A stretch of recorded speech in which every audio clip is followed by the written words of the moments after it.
Combien croient en l'idée que notre façon de penser a des effets sur notre vie? Croyez-vous que d'une certaine manière, nos pensées créent notre réalité? Combien de personnes sur Terre ont une vision claire de leur avenir, avec un but précis? Il faut savoir que le cerveau humain traite environ 60 à 70 000 pensées en une seule journée. Sur ces 60 à 70 000 pensées que nous avons en un jour, 90% de ces pensées sont les mêmes que la veille. On observe ici que 90% de nos pensées sont en quelque sorte directement liées à notre environnement et que ces mêmes pensées mènent toujours au même choix et que ces mêmes choix mènent toujours au même comportement et que ces mêmes comportements créent les mêmes expériences et que ces mêmes expériences produisent les mêmes émotions et que ces mêmes émotions entraînent les mêmes pensées et que notre biologie, nos circuits neuronaux, notre neurochimie, nos hormones et même notre expression génétique déterminent la façon dont nous pensons, agissons et ressentons les choses. Et la façon dont nous pensons, la façon dont nous agissons et comment nous nous sentons déterminent notre personnalité. Et notre personnalité crée notre réalité personnelle. C'est aussi simple que ça.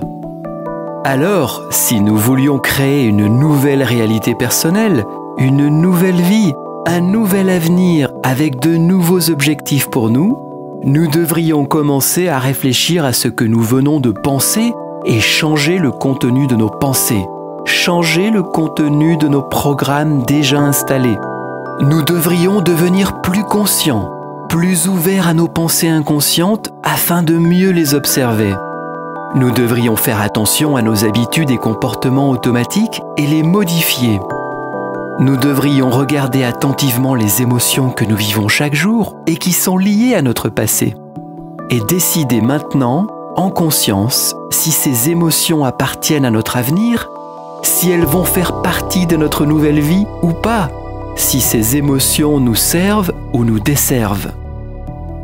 Nous pouvons donc convenir que de nouvelles idées, de nouvelles informations devraient conduire à de nouveaux choix. De nouveaux choix devraient conduire à de nouveaux comportements.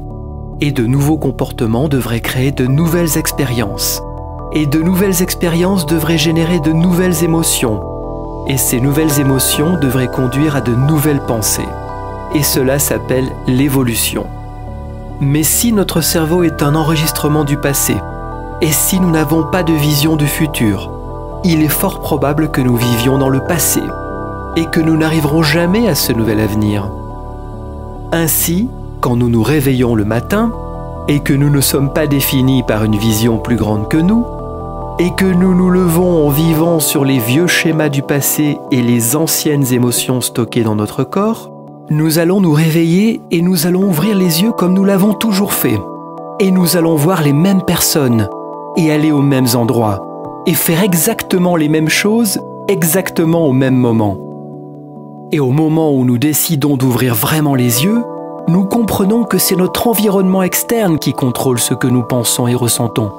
Parce qu'en réalité, nous avons créé un réseau neurologique dans notre cerveau pour chaque personne que nous connaissons, pour chaque occasion que nous rencontrons, pour tout ce que nous possédons et tout ce que nous faisons. Et dès que nous ouvrons les yeux et que nous voyons les mêmes personnes, que nous nous rendons aux mêmes endroits et que nous faisons exactement la même chose au même moment, c'est notre environnement externe qui automatiquement active certains circuits de notre cerveau, nous conduisant à penser de la même manière à tout ce que nous connaissons déjà. Et si l'on croit que nos pensées ont un rapport, un lien avec notre destin, tant que nous continuons à laisser notre environnement penser pour nous, nous continuons à créer la même vie et à ne rien changer du tout. Si nous souhaitons changer, véritablement changer, il faut apprendre à envisager les choses au-delà de notre environnement, à envisager les choses au-delà des faits et circonstances de nos vies, à envisager les choses au-delà des conditions limitantes vécues jour après jour.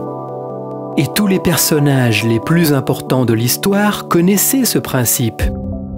Que ce soit Mahatma Gandhi, Martin Luther King, Jeanne d'Arc ou bien d'autres encore, ils ont tous eu une vision claire de leur futur.